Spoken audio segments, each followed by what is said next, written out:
Hello and welcome to the Everyday Hustle on BBC Asian Network and BBC Sounds. My name is SONYA BARLOW. I'm an entrepreneur, author and public speaker. This is the show where we talk to other business leaders, inspirational role models, hustlers, and those who consider themselves entrepreneurs about how they got started, how they get ahead, and most importantly, how they ended up getting rich. In today's episode, I'm joined by Ayaz Hassan. We're going to talk about how we can use social media to promote our hustle. We're going to talk about how we can build social media content without having to overwhelm ourselves or consistently be online. And most importantly, what it really means to build a brand and if that's important for the world of business. Ayaz works with singers, rappers, podcasters, and loads more, so he knows what you need to do. Ayaz, thank you so much for coming onto the show. And please, do tell us everything we need to know about you and your love for social media. Thank you so much, Sonia, for the kind intro. So originally, the flashback 10, 12 years, my cousin taught me how to DJ and it just opened my eyes. So being an artist first and seeing the challenges that artists face while learning to market themselves really helped me when I was doing a music project with a friend. I didn't enjoy the business aspects of running the company, the operational side of things, the accounting side of things. I just love designing digital strategy. It's the one thing that made me happy. So when I left that company, I said, right, I'm going to start my own thing, build from the ground up. What am I most proud of? My middle name is my grandfather's name. So I named my company in honor of my grandfather, and all about helping, like I said earlier, the initials of my full name is the mission and the goal. So setting out to mentor artists to overcome the challenges I faced as an 18-year-old is exactly what drives me every single day, even 12, 15 years later. And over the years, I became a music coach and a music marketing strategist. Social media is my passion and my love for everything in the music world. And I really would say it started with my own love for music as a DJ. And then every time I joined a record label, every time I joined a marketing company, they'd hand me over the social media. I made it my personal mission to not only grow the account, but make sure that it was thriving by the time that I left. And by making 1,001 mistakes, I learned what didn't work in social media and a handful of ways that did work. And through testing and experimenting, I found my own methods that I give to my own clients, the ways I apply to my own podcast and my YouTube channel, and friends who just always hit me up to ask for advice. I'm always down to lend a hand.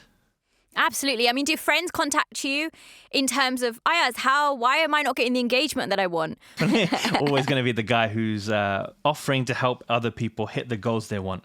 Because for my area of expertise with artists releasing songs, so rappers are putting out their very first single, singers are putting out their very first album, most people have a big hurdle of the fear to get started. And a lot of what I do, honestly, isn't explaining algorithm theory. It's just giving them the confidence and the permission to create content at scale and stop worrying what anybody else thinks, because those are not the consumers you're trying to target. If someone's not interested in what you have to say, that's not the person who's going to listen to your song. So let's talk to everyone else who is ready to listen. And that's what I want to focus on. Yeah, I love that. We're going to unpack that just in a second, but I want to know, what are your top 3 social media accounts and which are the ones that you totally do not like?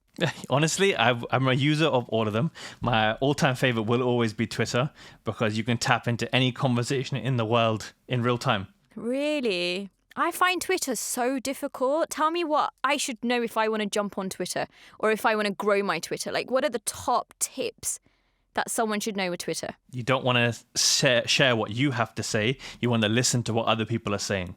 So you want to go out into the wide music world, find top-level executives, find thought leaders, find journalists, and interact with what they are saying. And if you have similar life interests and passions, you'll vibe with, the articles they are writing, the radio shows they are producing. You'll have an opinion about their content. And when you talk enough about other people's stuff, people love to talk about themselves, so they'll vibe with what you're saying and eventually say, hey, so what is it that you do? And then the conversation changes. That's so smart. Yeah, absolutely. I mean, Twitter is probably like my 3rd or 4th on the list. I'm a big fan of LinkedIn. For anyone who knows me, massive LinkedIn user. And I think it's to your point. I know the audience. The audience is professional, their business. You share your opinion, you have the content that's relevant, but you make sure it's relevant in a number of topics. Instagram is second, only because I feel like you have to be on Instagram, but I personally find it really hard to use. What do you think about Instagram telling us that they are no longer a photo app platform, they are a video content platform? I mean, is video the future? And if so, which platform should we be on? Because there's TikTok and there's now Twitter has fleets and Instagram has videos and LinkedIn is trying to push into the game. And I mean, people have just forgotten about Snapchat, right? What platform should we be using and why? I fully agree with you. And I almost, not to dodge the question, but I think the answer is not to think platform first, but to think format first. Okay. So if you're thinking of, I'm creating a podcast, which is in audio form and in visual form, how can you snap that up into lots of different pieces of content that will service onto TikTok differently, onto Reels differently, onto Fleets separately, and you'll find a way to make the content work for the platform rather than only create one piece of video content for one specific platform.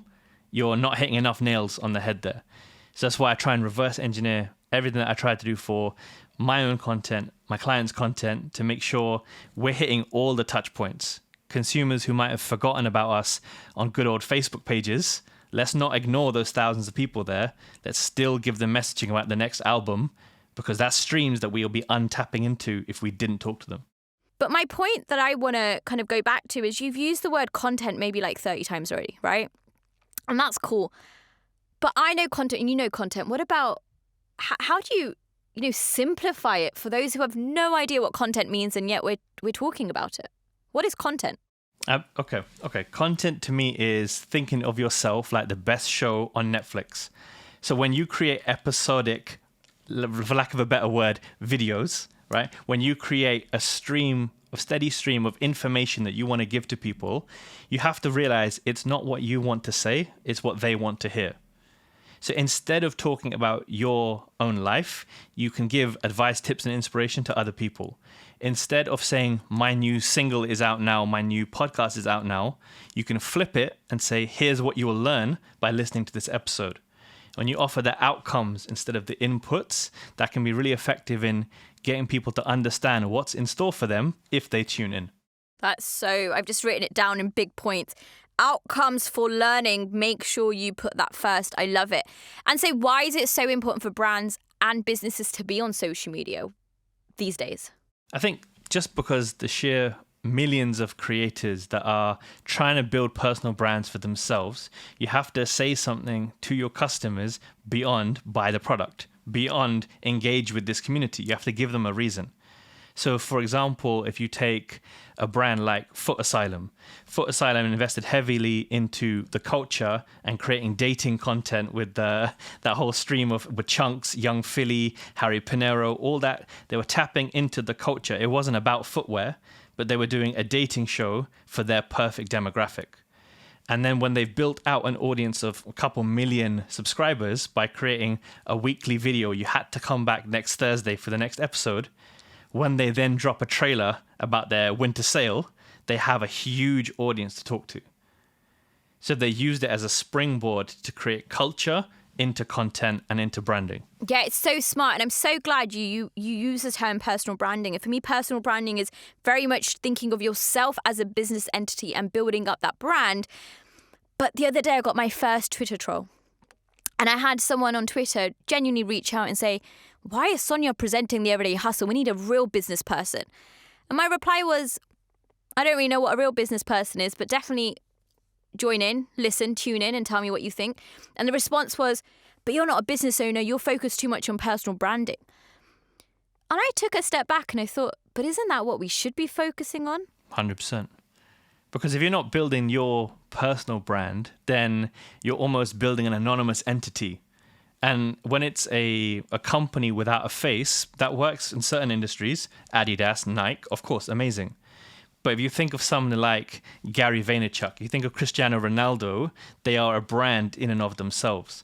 When you don't go into their football products without mentioning their actual name associated with it. So the power is who you are and what you do, especially if you're a multi-talented creative and you have your fingers in a lot of different pies. You are the one thing that ties everything together, not each individual business. Some people might have a clothing company and a studio for hire, and they put out music themselves, and they're also an entrepreneur on the side. So rather than talking about 5 different brands, you talk about one personal brand. Yeah, I love that. I mean, that is the essence of the everyday hustle. The everyday hustle is about people who are hustling, who are starting their hustle, who have 17 different hustles and still have a full-time job. What does hustle mean to you? I think it's a delicate one, because traditionally you talk about the working X many hours a day and you're grinding till you've hit the pillow. But I think nowadays hustle is about using every available minute to work towards your dreams while resting enough to spend time doing what you love. Because if you work so hard, you don't have time to do what makes you happy. Is there a point to it at all?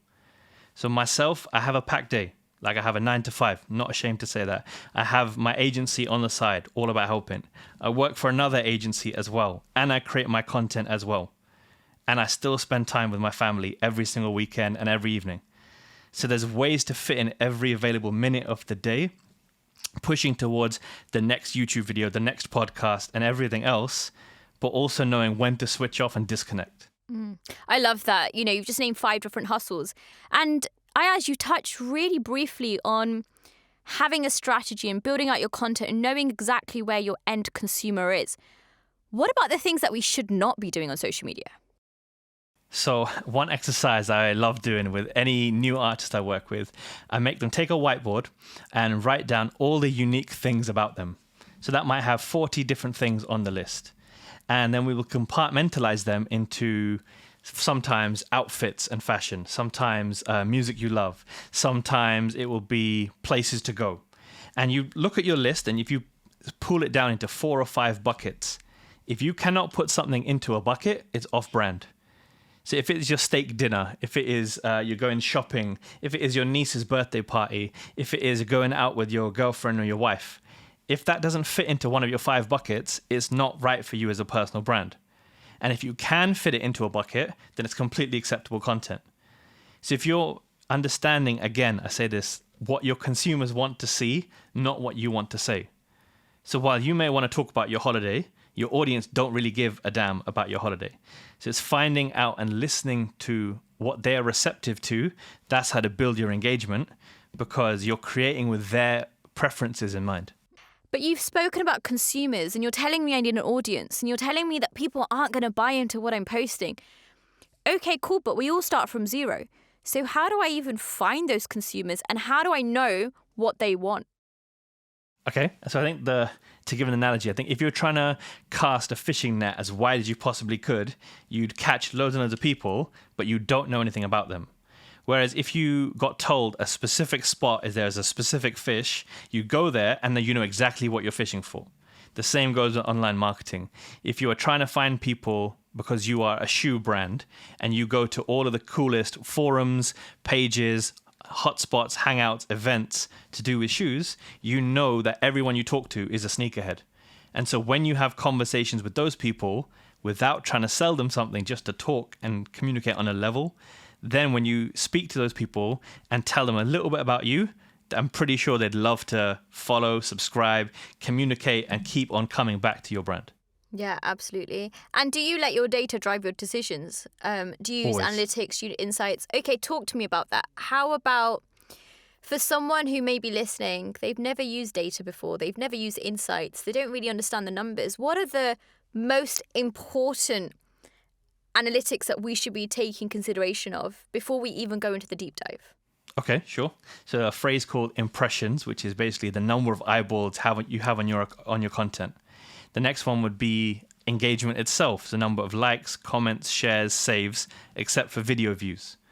So let's say you were testing 7 ideas in week 1 each day of the week, Monday, Tuesday, Wednesday, Thursday, Friday. If on a Sunday night you looked at all the results and you could see the Tuesday and the Thursday one did best, you take those 2 and you would try and find 7 new ideas within those 2 specific areas. So one of them could have been, tips for radio broadcasters to get their first job. And the other one could be funny jokes about the struggles radio presenters face. You've got 2 different buckets that are working well. When you find 7 new ideas in your new bucket, you test and learn those And the end of week 2, test and learn. Keep repeating that process until you have 7 wonderful posts. And then you know that is the framework of your new strategy. I'm going to try that out, and I hope that you can keep me accountable. I love that. Thank you so much. I feel inspired, and I know our listeners will be and feel inspired too.